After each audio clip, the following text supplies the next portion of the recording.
Break के बाद आइए आप सबका एक बार फिर से स्वागत है आपके इस खास कार्यक्रम जिसका नाम है राम राम सदय एग्रीवेंचर पिच, जिसमें हम लेकर आते हैं कुछ ऐसे युवाओं को जो अपने आंखों में सपने बसाए हुए वैश्विक बाजार की ओर ध्यान दे रहे हैं, उसे देख रहे हैं। जी हाँ, और आज इसी श्रृंखला में हमारे साथ में दो युवा मौजूद हैं जिन्होंने पढ़ाई बीएससी की एग्रीकल्चर की बीएससी एग्रीकल्चर है। एक इंदिरा जाट हैं, दूसरी सीमा सैनी है जिन्होंने एमएससी एग्रीकल्चर से किया, परंतु उसके बाद नौकरियां ज्वाइन करने की बजाय इन्होंने अपने आप को खेतों के हवाले कर दिया। जी हाँ, इन्होंने 5 बीघा का एक खेत लिया और उस खेत को बदल दिया एग्रो टूरिज़्म के प्लान में। जी हाँ, इन्होंने कहा कि जब लोग रिजॉर्ट्स में जा सकते हैं, 5 स्टार होटल में जा सकते हैं, तो मैं मेरे खेत को कुछ ऐसा डेवलप करूं जहां 5 स्टार नहीं, असंख्य सितारे आपको वहां देखने को मिले, जहां पर किसी इत्र की खुशबू ना आए बल्कि सौंधी माटी की महक आए। बाकी इन्होंने क्या किया वो हम सीधे जानते हैं इंदिरा जी से। नमस्कार इंदिरा जी, राम राम साहब। राम राम सर। बताइए अपने बारे में। आज आप एक ऐसे मंच पर हैं जहाँ पर हम आपका परिचय ओपेश जी से तो करवा ही रहे हैं, इसके अलावा टीवी के माध्यम से बहुत सारे लोग आपको देख रहे हैं। 2009 में बीएससी मैंने पास आउट किया था, हॉर्टिकल्चर एग्रीकल्चर का सेपरेट ब्रांच है उससे।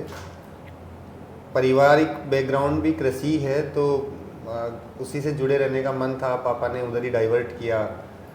फिर धीरे धीरे 2009 के बाद में खूब सारे काम किए, जिसमें एग्रीकल्चर में खूब सारे मैंने काम किए, डोर टू डोर सब्जियाँ भी मैंने बेची। और 2018 में हमने एक संस्था की शुरुआत की, ग्रीन वर्ल्ड फाउंडेशन करके, और उससे हमने कृषि पर्यटन का काम शुरू किया, जिसमें हमने ये देखा कि आज के समय में जैसे कोरोना जिस समय आया था उस टाइम पे लोग पूरी दुनिया गाँव की तरफ भाग रही थी, अब शहर के लोग गाँव की तरफ भाग रहे थे। तो हमने भी यही सोचा कि भाई अगर इसको डेवलप किया जाए तो आने वाला समय जो है लोग इधर इस साइड में डाइवर्ट हो रहे हैं, कृषि की तरफ डाइवर्ट हो रहे हैं। बहुत सारी कंपनियां ऐसी स्टार्टअप हुई उस टाइम पे जिन्होंने कृषि के ऊपर बहुत बड़ा फोकस किया, कृषि प्रोडक्ट पे बहुत बड़ा फोकस किया। तो हमने भी यही सोच के इधर डाइवर्ट हुए कि हम कृषि पर्यटन हम लोग तैयार करते हैं, जहाँ लोग शहर के लोग आएँ और खेती कैसे होती है, पशुपालन कैसे होता है, कैसे खेतों में रहता है किसान, वो सब चीज़ों को फील कर सके। जी, सीमा जी आपके साथ हैं। सीमा जी, आपने भी एग्रीकल्चर की पढ़ाई की, आप भी उसके बाद कोई जॉब ज्वाइन कर सकती थी, कोई नौकरी कर सकती थी या कुछ और काम कर सकते थे, आप भी खेतों की तरफ चली गई, क्यों? सर मैंने एमएससी हॉर्टिकल्चर से किया, तो मुझे किसानों की क्या स्थिति है वो मैं रियलाइज़ किया हमने, जब हमने 2018 में ग्रीन वर्ल्ड फाउंडेशन एनजीओ की शुरुआत की। तो उसी से हम इंस्पायर होके हमारे को एक ट्रेनिंग सेंटर शुरू करना था। तो कुछ लोगों की डिमांड के हिसाब से, जैसे कोरोना भी आ गया था, तो उस डिमांड के हिसाब से हमने एग्रो टूरिज़्म में उसको कन्वर्ट किया, एग्रो टूरिज़्म जो कि लो कॉस्ट हो। और मेरा इंटरेस्ट की बात करूँ तो मेरा बैकग्राउंड एग्रीकल्चर है और फैमिली भी एग्रीकल्चर बैकग्राउंड से ही है मेरी भी। तो इस वजह से मुझे एग्रीकल्चर में और प्लांट से का भी मेरे को लगाव है, तो एग्रीकल्चर में मेरा इंटरेस्ट था। तो उसी में मेरा मन था कि मैं किसानों के लिए, और खुद में स्पेशलाइजेशन ये एग्रीकल्चर है तो मैं एग्रीकल्चर में ही कुछ करूं और कुछ हट के हम करें। फिर इंदिरा जी मिले मेरे को, तो 2018 में हमने इसकी शुरुआत करी। जी, इंदिरा जी को हमने सुना, सीमा जी को हमने सुना, पर ओपेश जी लगातार ये सोच रहे होंगे कि इसमें मैं क्या कर सकता हूँ। आपका एग्री टूरिज़्म का रिजॉर्ट है, इसे एक्सपोर्ट नहीं किया जा सकता, तो फिर इसमें आप सोच रहे होंगे निश्चित कि आप क्यों 100%। तो ये तो इन्हीं से जानते हैं क्या मदद आपको चाहिए ओपेश जी से, क्योंकि एक्सपोर्ट तो आपके फार्म को हम कर नहीं सकते। सर बेसिकली क्या है कि हमारे राजस्थान में या हम बाहर भी बात करें तो कृषि पर्यटन के नाम से लोगों ने बहुत सारे रिजॉर्ट चला रखे हैं। मतलब वो नाम उन्होंने कृषि पर्यटन दिया, लेकिन असलियत में कृषि पर्यटन नहीं है, वो उन्होंने रिजॉर्ट बना लिया है और एक छोटा सा कृषि का कोई एक्टिविटी उन्होंने रख दिया है, तो लगता है कि भाई एग्रो टूरिज्म है।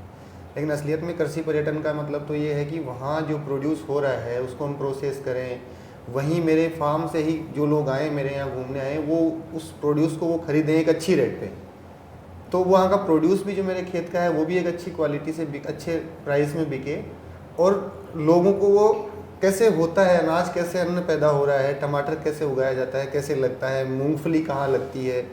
लोगों को कई लोगों को ये पता नहीं सर, बच्चों को, कि मूंगफली ज़मीन के अंदर लगती है या ऊपर लगती है, तो वो चीज़ वो देख सकें। इसलिए ये ये सारा हमने किया। अब इसमें मदद की सर ऐसा है कि अगर इसको फोकस करके काम किया जाए तो आने वाला समय खेतों का है।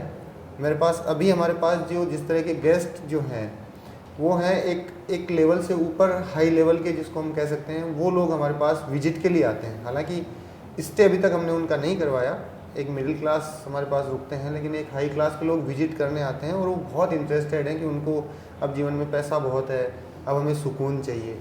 तो अगर इसको, हमारे राजस्थान तो टूरिस्ट स्टेट है, अगर हम अलग अलग सिटी जो जैसे उदयपुर है, जोधपुर है या जयपुर है, इस तरह के अगर इसको बड़े लेवल पे हम लोग बना के इसको कर सकें तो ये बहुत बड़े लेवल पे इस पे काम हो सकता है। और एक पैकेज हम ये दे सकते हैं कि हमारा राजस्थान में अगर कोई आ रहा है तो जयपुर आ रहे हैं तो आपको जयपुर देखना है तो आप ये एग्रो टूरिज्म पे जाएं, जहां आपको जयपुर के गांव दिखेंगे। आपको जोधपुर देखना है तो जोधपुर के गांव देखने के लिए आप, हमारा ये सेंटर है तो आपको वहाँ का कल्चर वहाँ दिखेगा। तो हम हर जगह, एक राजस्थान में कई सारे कल्चर हैं, आप नॉर्थ में, साउथ में जाएंगे, वेस्ट में, तो वो सारे कल्चर उन जगहों पे हम लोग डेवलप करें अगर, तो बहुत बड़ा एक वेंचर क्रिएट हो सकता है और इससे किसानों को फ़ायदा हो सकता है। हम इसको किसानों के साथ टाई अप करके कर सकते हैं कि वहाँ कोई जोधपुर में किसान बैठा है जो करना चाहता है तो उसके साथ हम लोग टाई अप करके इसको बड़े लेवल पे या कॉरपोरेट में भी लेके जा सकते हैं।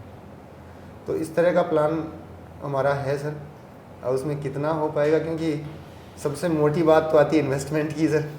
तो देखिए, फर्स्ट ऑफ ऑल तो मैं आपको बहुत बधाइयाँ देना चाहता हूँ कि इतने अच्छी एजुकेशन के बाद भी जहाँ लोग फॉरेन में जॉब करने जाते हैं, अच्छी सैलरी लेना चाहते हैं, सब छोड़ के आप खेतों की तरफ गए और आप जैसे युवाओं से ही लोगों को मोटिवेशन मिलता है। एक्चुअली कहीं ना कहीं हर कहानी में कोई ना कोई एक सक्सेस स्टोरी होनी चाहिए।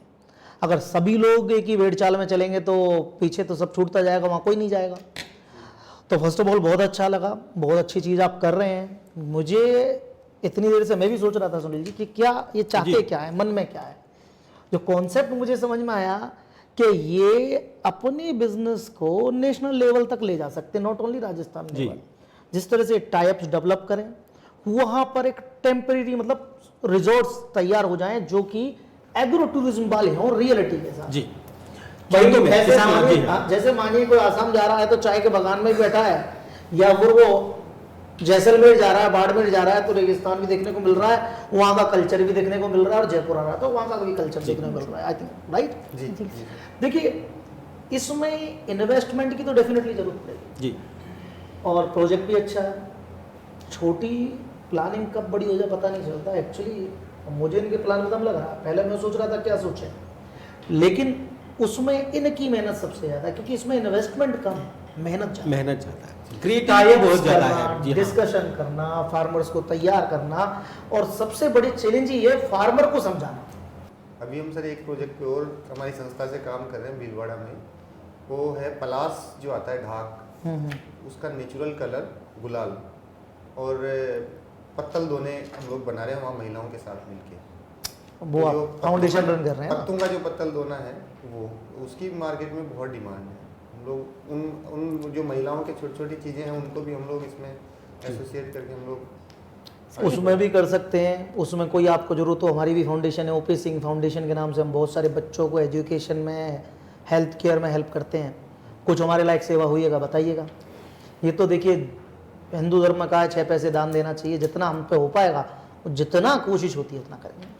ये तो आपका एक ऐसा प्रयत्न है, मुझे वो भी अच्छा लगा उन महिलाओं को, उन्होंने इतनी 90 महिलाओं को हेल्प कर रहे हैं। सर हमारा एक बहुत अच्छा लगा। इस तरह से आप करते रहिए। देखिए क्या वो चैलेंज आएगा, परेशानी आएगी, दुनिया में हर तरह के आदमी मिलेंगे। कई बार स्थिति ऐसी हो जाती है हम फाइनेंशियली भी टूट जाते हैं, वीक हो जाते हैं ना। डरने का नहीं है, झुकने का नहीं है। रुको मत, झुको मत, जब तक मंजिल पे नहीं पहुंच जाओ। तो मेहनत करिए। We are always with you. एक दिन प्लान बनाते हैं विजिट। बिल्कुल, एक दिन प्लान बनाते हैं। ठीक है, ठीक है, ठीक है, बहुत thank you. धन्यवाद। राम राम साहब। Thank you. राम राम।